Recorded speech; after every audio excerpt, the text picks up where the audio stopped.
Let's watch Biden on gun control. All right, this is painful, but let's see how better we feel when our leader, President Joseph Robinette Biden, addresses the nation. I want to see if you feel secure with the leaders that we have on the case. Okay, leaders on the case. We're coming on the air at this hour because President Biden is about to address the nation after a series of horrific mass shootings in this country, an epidemic of gun violence in the U.S. The images, as you know at home, have been heartbreaking. Biden literally reads the words "end quote" out loud because he can't handle a teleprompter. And have become, sadly, far too familiar in this country. From that grocery store in Buffalo, New York, to a church in Laguna Woods, California, to Robb Elementary School in Uvalde, Texas, and now, of course, this hospital in Tulsa, Oklahoma, in just the last 24 hours. In fact, this number tonight, in just the 8 days since Uvalde, there have been 20 mass shootings since the killing of those 19 school children and 2 teachers. I don't know about, yeah, I kind of agree with you, Chad. I don't know that end quote is necessarily the president tonight is expected to ask Congress to pass common sense gun laws to combat the violence taking lives every day in this country. There are already bipartisan talks underway in the Senate, mostly focusing on red flag laws and some sort of expanded background checks. It remains unclear. Generals are almost always going to be leaning right because of the military-industrial complex's revolving door. Like, if you become a general, you can typically get a job as a consultant for a major weapons manufacturer. And, you know, that's upper 6 figures salary, perhaps even 7 figures. So, like, you know, there's very few, like, left-wing members of the general staff. You know, now as far as like the rank and file, no, those are young people, so they overwhelmingly lean, you know, much more to the left.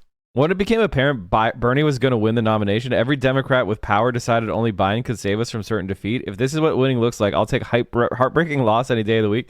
I mean, you know, Biden appointed a judge. That's nice. He appointed 1 judge. Trump got 3. Biden got 1. So in the 12 years of Obama, Biden, they got 3. In the 4 years of Trump, they got 3. That pretty much explains why America's fucking failing. Democrats win 3 elections to get 3 judges. Republicans win 1. Then they lose the popular vote and they get 3. I mean, the institutions that have that kind of result have no fucking legitimacy. Republican votes to get any of this passed. The number of active shooter incidents growing exponentially over the last 2 decades here in the U.S. Let's listen to the president addressing the nation. By the way. Pay me to throw. Thanks for the 9 months. On Memorial Day this past Monday, Jill and I visited Arlington National Cemetery. As we entered those hallowed grounds, we saw rows and rows of crosses among the rows of headstones with other emblems of belief, honoring those who paid the ultimate price on battlefields around the world. The day before, we visited Uvalde, Texas. In front of Robb Elementary School, we stood before 21 crosses for 19 third and fourth graders and 2 teachers. On each cross, a name, and nearby, a photo of each victim that Jill and I reached out to touch. Innocent victims murdered in a classroom that have been turned into a killing field. Standing there in that small town, like so many other communities across America, I couldn't help but think there are too many other schools, too many other everyday places that have become killing fields, battlefields here in America. We stood at such a place just 12 days before, across from a grocery store in Buffalo, New York, memorializing 10 fellow Americans, a spouse, a parent, a grandparent, a sibling, gone forever. In both places, we spent hours with hundreds of family members who were broken, whose lives will never be the same. They had one message for all of us: do something. Just do something. For God's sake, do something.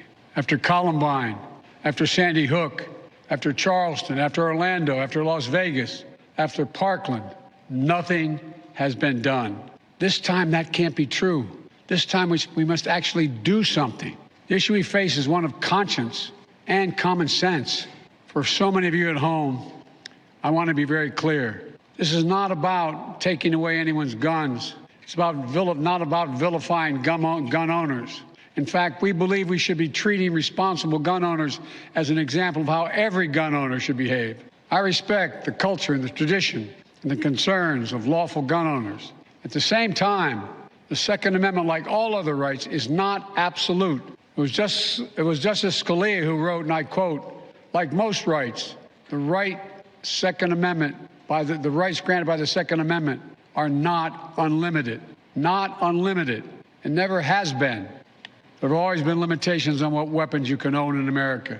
For example, machine guns have been federally regulated for nearly 90 years, and this is still a free country. This isn't about taking away anyone's rights. It's about protecting children. It's about protecting families. It's about protecting whole communities. It's about protecting our freedoms to go to school, to a grocery store, to a church." I mean, all these, I think almost every single AR-15 mass shooting has been a lawful gun owner, hasn't it? I mean, it's not that expensive to get a gun. You know, the only thing that is preventing people from using weapons is economic, and you can get a pistol for a couple $100, and you can get an AR-15 for a few hundred more. Like, that is not a barrier. And what makes someone a law-abiding gun owner? They have a credit card. Like, what do you mean? Like, if you're not in America, you might not understand just how insane it is here. I could go to a local gun store and walk out with enough weapons to equip a squad of troops the same day.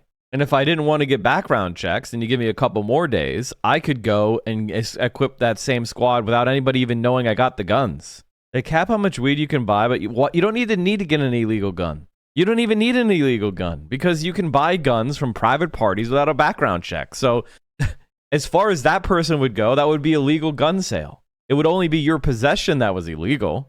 Without being shot and killed. According to new data just released by the Center for Disease Control and Prevention, guns are the #1 killer of children in the United States of America. The #1 killer. More than car accidents, more than cancer.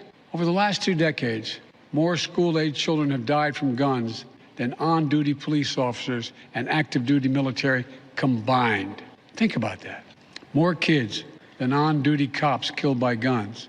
More kids than soldiers killed by guns. For God's sake, how much more carnage are we willing to accept? How many more innocent American lives must be taken before we say enough? Enough. The answer is how much money. I'll respond to his question with a question. How much money is enough money for Elon Musk? How much money is enough money for Jeff Bezos? How much? When will they say, I have enough money? The answer is no amount. There's no amount of children. There's no amount of dollars that Elon Musk could own or Jeff Bezos could own, and no amount of children that die before the Republicans are going to change.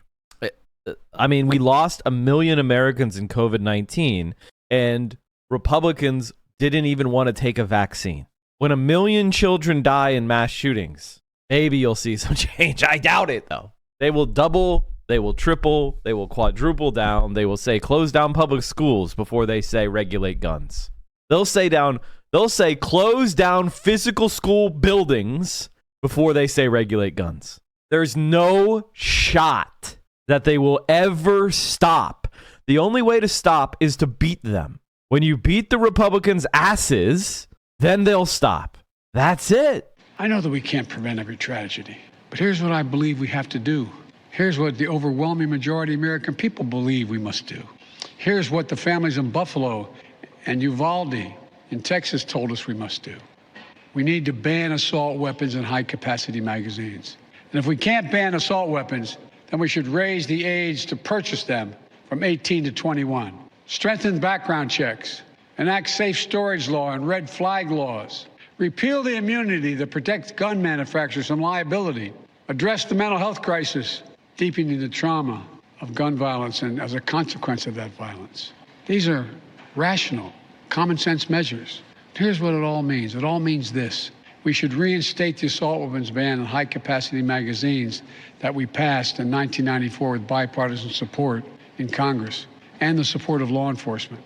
9 categories of semi-automatic weapons were included in that ban, like AK-47s and AR-15s. And in the 10 years it was law, mass shootings went down.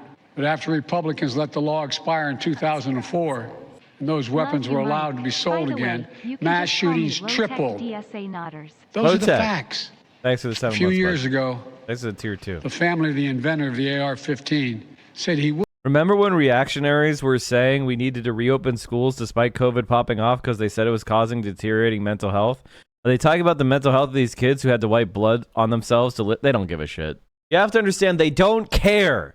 No Republican argument is the argument they're making, okay? They don't oppose abortions because they oppose abortions, all right? They oppose abortions because they oppose the ability of you to have sex, women to have sex and control their own bodies and have what they call consequence-free sex. They oppose consequence-free sex. That's why they want STDs to spread. That's why they want pregnancy to happen. Because if they want you to have, if you have sex, they want you to punish you. That's it. They want to live a virtuous life, and then all of the people who disagree with them should suffer. That's the world they're trying to set up. Nothing they're saying has anything to do with what they say it's about. And once you understand that, once you understand that to them, society isn't about crafting perfection on earth, for them, that's sacrilege. If you were to say the goal of society is to conquer death and end all human misery and poverty, they would call that sacrilege. They would say you are doing Satanism. You are trying to build heaven on earth. Heaven is for the afterlife. Earth is a vale of tears, and there is the elect and there is the condemned. You're trying to steal Jesus Christ's return, his 1,000 years of rule, after all the believers will live in paradise. Not you non-believers. They believe in sanity. That's literally what they want to engineer. And many of them are trying to engineer apocalypse literally. Why do you think so many evangelical Christians are so virulently in support of Israel and the illegal settlements and the oppression of the Palestinians? Because they believe that Israel, the state of Israel, the rebuilding of the temple will be a guide stone for the apocalypse, a literal world annihilating war. That's what they're trying to engineer. They are psychotic. They believe, I think the majority of evangelicals believe the earth will end in their lifetime. Let me take a look at this. If you think the world is just about to end, 41% of all United States adults, 54% of Protestants, and 77% of evangelicals believe the world is now living in the end times described in the Bible. Do you personally believe the world is currently living in the end times as described by the prophecies in the Bible or not? The response was much different among Catholics, with 73% saying no. They're batshit crazy. Why do you think they don't care about global warming? Because they think Jesus is coming back. My ex thought we should do anything about climate change because that's up to God. Did you and your ex have sex? Let me guess, they were a hypocrite. The extreme ones always think that. The issue isn't that they're entirely wrong. The issue is that they want to wait until everyone is dead to expect. I mean, it is. She was batshit crazy and a massive hypocrite, of course. And all I can say, one of the things that really embarrasses me about this shit is our leaders are fucking geriatrics. Let's finish this Biden thing and then we'll go on to, we'll talk about it. Would have been horrified to know that its design was being used to slaughter children and other innocent lives instead of being used as a military weapon on the battlefields as it was designed. That's what it was designed for. Enough. We should limit how many rounds a weapon can hold. Why in God's name should an ordinary citizen be able to purchase an assault weapon that holds 30-round magazines that let mass shooters fire hundreds of bullets in a matter of minutes? The damage was so devastating in Uvalde, parents had to do DNA swabs to identify the remains of their children, 9 and 10-year-old children.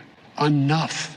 We should expand background checks to keep guns out of the hands of felons, fugitives, and those under restraining orders. Expanded background checks. Fucking pathetic. That doesn't do anything. I mean, sure, why not? You shouldn't be able to buy a gun without a background check. Fine. But that's not shit. That's fucking trash. That wouldn't have stopped any of these mass shootings. Stronger background checks are something that the vast majority of Americans, including the majority of gun owners, agree on. I also believe we should have safe storage laws and personal liability for not locking up your gun. The shooter in Sandy Hook came from a home full of guns. They were too easy to access. That's how he got the weapons. The weapon he used to kill his mother and then murdered 26 people, including 20 first graders. If you own a weapon, you have a responsibility to secure it. Every responsible gun owner agrees. To to make sure no one else can have access to it, to lock it up, to have trigger locks. And if you don't, and something bad happens, you should be held responsible. We should also have national red flag laws so that a parent, a teacher, a counselor can flag for a court that a child, a student, a patient is exhibiting violent tendencies, threatening classmates, or experiencing suicidal thoughts. It makes them a danger to themselves or to others. 19 states in the District of Columbia have red flag laws. The Delaware law is named after my son, Attorney General Beau Biden. Fort Hood, Texas, 2009, 13 dead and more than 30 injured. Marjorie Stoneman Douglas High School in Parkland, Florida, 2018, 17 dead, 17 injured. In both places, countless others suffering with invisible wounds. You know, I think the thing that really bothers me the most is that these cowards are talking about reasonable Republicans at this point. You know what this country needs? It needs real polarization. It needs real polarization. And you know what I'm scared of, chat? This is exactly what happened in the first American Civil War. In the first American Civil War, Republicans were in denial. Abe Lincoln was like, listen, I'm not going to ban slavery in the states where it already exists, but we're not going to allow slavery to continue to expand. We're going to try to, we're not going to take away your slaves. We're just going to stop slavery from expanding. And when he won the election, he wasn't even allowed to be on the ballot in the southern states. They didn't even put Lincoln on the ballot. And when Lincoln won the election, they seceded before he was even sworn in. And all along, the moderates were in fucking denial. The only people that had the fucking clue were the radicals. And the libs and the moderate Republicans were in fucking denial until they started shooting and seizing forts. And even then, they were in denial. That is the exact trajectory we're on with people like Joe Biden. He's in fucking denial. The Democratic leadership, the geriatric Democratic leadership, is in complete denial. I bet the moderates turned away their gaze from Hitler too. Here. The German Center Party. Here's black means fascism, red means socialism / communism, right?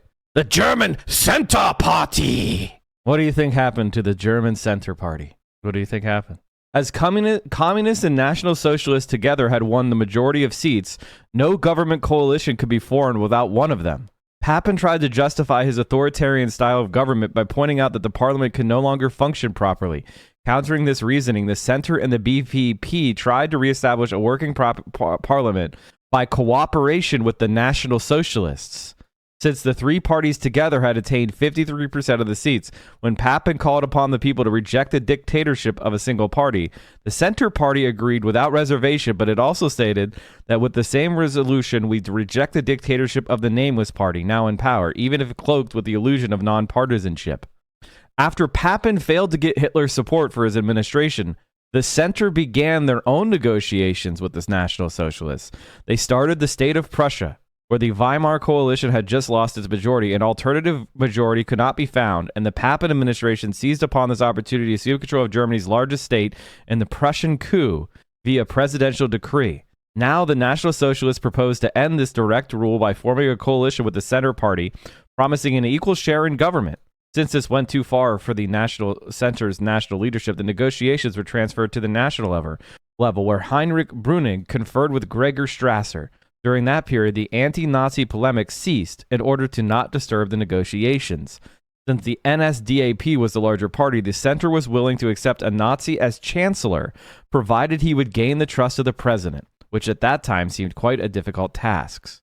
The Center argued that the vote of July had called Hitler not to dictatorship, but to responsibility, to getting in line with law and constitution. They hoped to build a strong government without touching the substance of the Constitution, to create clear responsibilities and preclude anti-constitutional experiments. The Center advocated return to Brüning's authoritarian democracy, which they considered up to the times and tested by experience, against Papin's omnipotent state and independent leadership, while the Nazis would only accept a coalition that would serve their purpose of achieving total dominance. Not expecting a successful conclusion, Hitler used the Center's negotiations in order to put pressure on the Papin administration. And then let's get back down to the bottom.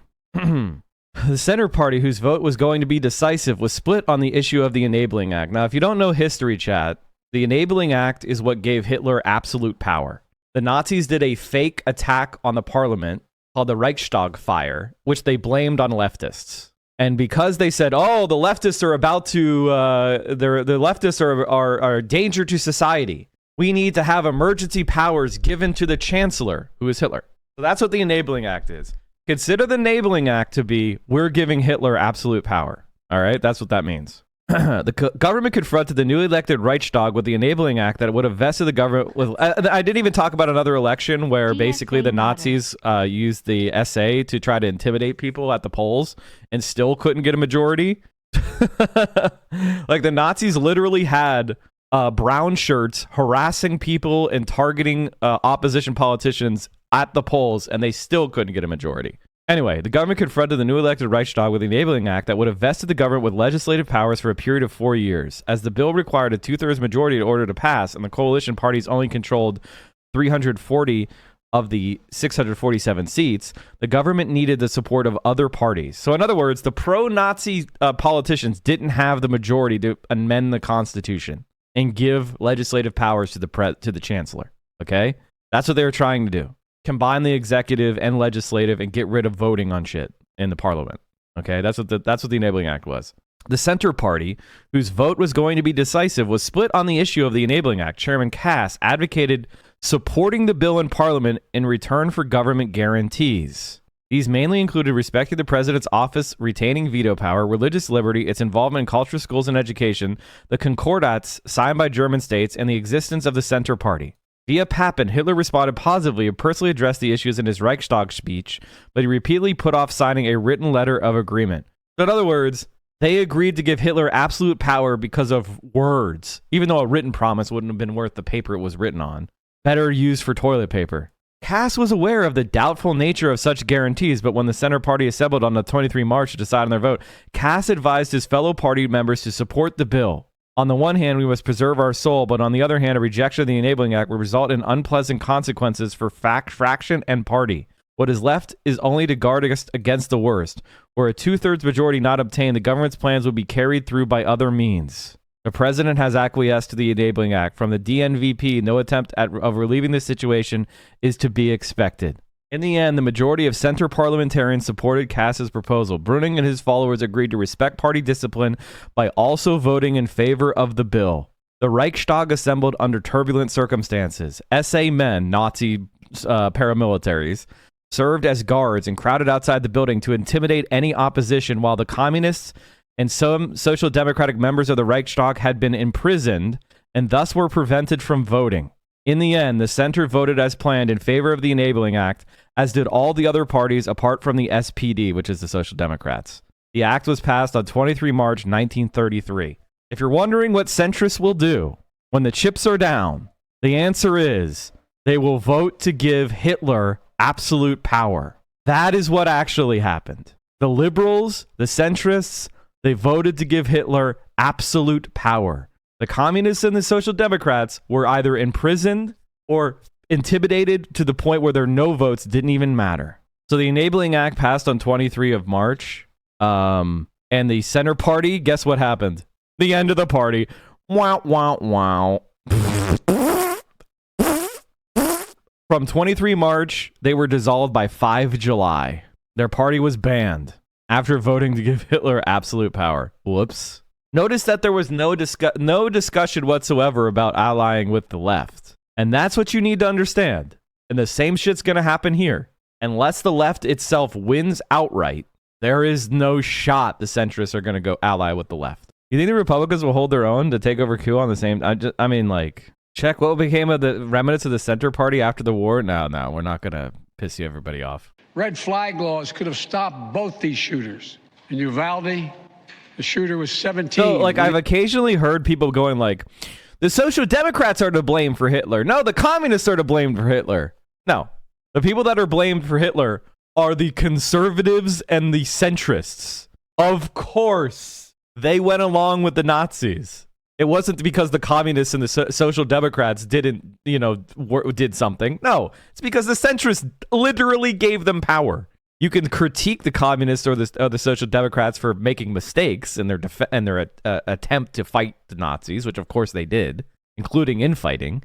But it was the centrists that literally empowered him. There's no question of this. I can't believe people don't even know this. Who gets the blame for Stalin? Why would you get the blame for something that was good? The whole country is the Reichstag editorials by Adolf Reed. Yeah. I just think anybody who brings up Stalin when you're talking about Hitler is a Nazi. 100%. He asked his sister to buy him an assault weapon, knowing he'd be denied because he was too young to purchase one himself. She refused. But as soon as he turned 18, he purchased 2 assault weapons for himself. Because in Texas, you can be 18 years old and buy an assault weapon, even though you can't buy a pistol in Texas until you're 21. If we can't ban assault weapons, as we should, we must at least raise the age to be able to purchase one to 21. Look, I know some folks will say 18-year-olds can serve in the military and fire those weapons. But that's with training and supervision by the best trained experts in the world. Don't tell me raising the age won't make a difference. Enough. We should repeal the liability shield that often protects gun manufacturers from being sued for the death and destruction caused by their weapons. They're the only industry in this country that has that kind of immunity. Imagine if the tobacco industry had been immune from being sued, where we'd be today. The gun industry's special protections are outrageous. It must end. And let there be no mistake about the psychological trauma that gun violence leaves behind. Imagine being that little girl, that brave little girl in Uvalde, who smeared blood off her murdered friend's body onto her own face to lie still among the corpses in her classroom and pretend she was dead in order to stay alive. Imagine what it'd be like for her to walk down the hallway of any school again. Imagine what it's like for children who experience this kind of trauma every day in school, in the streets, in communities all across America. Imagine what it's like for so many parents to hug their children goodbye in the morning, not sure whether they'll come back home. Unfortunately, too many people don't have to imagine that at all. Even before the pandemic, young people were already hurting. There's a serious youth mental health crisis in this country. We have to do something about it. That's why mental health is the heart of my unity agenda that I laid out in the State of the Union address this year.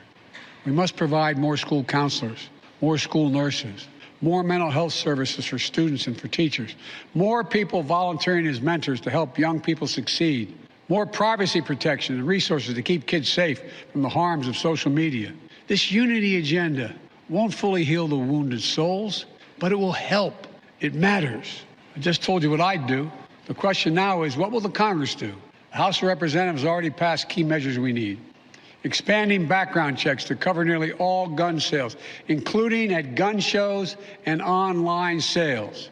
Getting rid of the loophole that allows a gun sale to go through after 3 business days, even if the background check has not been completed. And the House is planning even more action next week. Safe storage requirements, the banning of high-capacity magazines, raising the age to buy an assault weapon to 21, federal red flag law, codifying my ban on ghost guns that don't have serial numbers and can't be traced, and tougher laws to prevent gun trafficking and straw purchases. This time, we have to take the time. Chat, let's show Biden what we mean by unity.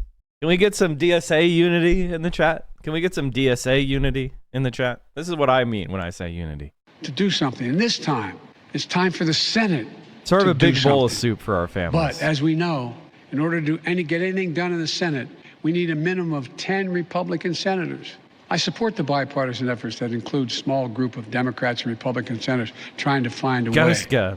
But my God, the fact that the majority of the Senate Republicans don't want any of these proposals even to be debated or come up for a vote, I find unconscionable. We can't fail the American people again. Jesus Christ. If I was president of the United States, you could not get the word failure to come out of my mouth when talking about myself. What the fuck is wrong with you? I can't fail again?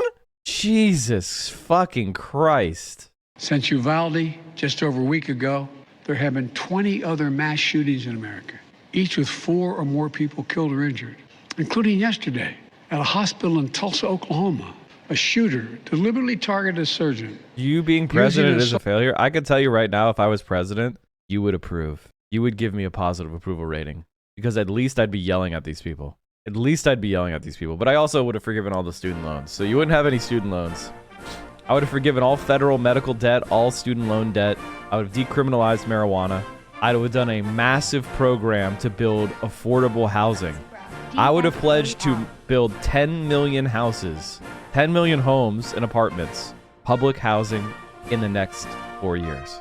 It would be, I would make BlackRock not want to invest in housing because of what I said I was going to do. They would all of Wall Street would go, sell our houses, sell our houses, sell our houses, just because I would be so determined to lower housing prices. They wouldn't think it would be a good investment. Even if I couldn't pull it off, I'd at least get some supply. Mike admitting he'd get assassinated the first 100 days. Just have an even more crazy VP. I was talking about Joe Biden. No, yeah. Would you say, economically speaking, the Norwegian countries with their socialized policies are ideal? I would say that they're not ideal. They're way better than where we are. They're not perfect, but they have much higher human development, much higher reported happiness, much more equality. I'd say that their social policies are far in advance of ours, but they don't go far enough. But Mike, according to Laura Ingraham, marijuana is linked to gun violence. Yeah, I know. I think they meant Scandinavian countries. Assault weapon he bought just a few hours before his rampage that left a surgeon, another doctor, a receptionist, and a patient dead and many more injured. That doesn't count the carnage we see every single day. It doesn't make the headlines. I've been in this fight for a long time. I know how hard it is, but I'll never give up. And if Congress fails, I believe this time a majority of the American people won't give up either. I believe the majority of you will act to turn your outrage into making this issue central to your vote. Enough, enough, enough. Over the next 17 days, the families in Uvalde will continue burying their dead. It will take that long in part because it's a town where everyone knows everyone. And day by day, they will honor each one they lost. Jill and I met with the owner and staff of the funeral home as being strong to take care of their own. And the people of Uvalde mourn as they do over the next 17 days. What will we be doing as a nation? Jill and I met with the sister of the teacher who was murdered and whose husband died of a heart attack 2 days later, leaving behind 4 beautiful orphaned children, all now orphaned. The sister asked us, what could she say? What could she tell her nieces and nephews? It's the most heartbreaking moments that I can remember. All I could think to say was, I told her to hold them tight, hold them tight. After visiting the school, we attended Mass at Sacred Heart Catholic Church with Father Eddie. In the pews, families and friends held each other tightly. This guy fucking loves funerals, man. This guy loves funerals. He is some sort of creep. Legitimately a creep. He loves fucking funerals, man. He loves grieving. He loves funerals. He loves hugging people that are crying. Like, what the fuck is wrong with him? He talks about it in every goddamn speech. He's got like an obsession. It's a morbid obsession with death. A president should be about life. A president should be about the future. The president should be the wisest man of his generation, preparing the way for the next. He shouldn't be some sort of death-obsessed freak. My God. As Archbishop Gustavo spoke, without enough tickets, he spoke, there wasn't enough room. So Mom and her young son sat next to Jill and me in the first pew. And as we left the church, a grandmother who had just lost her granddaughter passed me a handwritten letter. It read, quote, erase the invisible line that is dividing our nation. Come up with a solution and fix what's broken. You want to know what the invisible line is dividing our nation? It's the Democrats' inability to have the confidence to stand up for themselves. That's what's dividing the nation. That's what's dividing the nation. All right? Now you got it. Stand up for yourself, you fucking cuck. Tell people why Republicans are bad and get shit done, you fucking loser. And make the changes that are necessary to prevent this from happening again. End of quote. Be right back. My fellow Americans, enough. Enough. It's time for each of us to do our part. It's time to act for the children we've lost, for the children we can save, for the nation we love. Let's hear the call and the cry. Let's meet the moment. Let us finally do something. God bless the families who are hurting. God bless you all. From a hymn based on the 91st Psalm sung in my church. May he raise you up on eagle's wings and bear you on the breath of dawn. Make you to shine like the sun and hold you in the palm of his hand. That's my prayer for all of you. God bless you. Hi, everyone. George Stephanopoulos What here. a Thanks for checking out the complete ABC News asshole. YouTube channel. If you'd like to get more videos, show What a highlights, and watch complete live loser. event coverage, click on the right over here to subscribe to our channel, and don't forget to download. I don't know what to say other than I like every time Joe Biden speaks, I want him to lose. Are you watching the stream unsubbed? You're making income inequality worse. You are doing anti-praxis. We are the only Twitch stream that will not accept scam advertisers, and I will never fuck you over by selling you crap.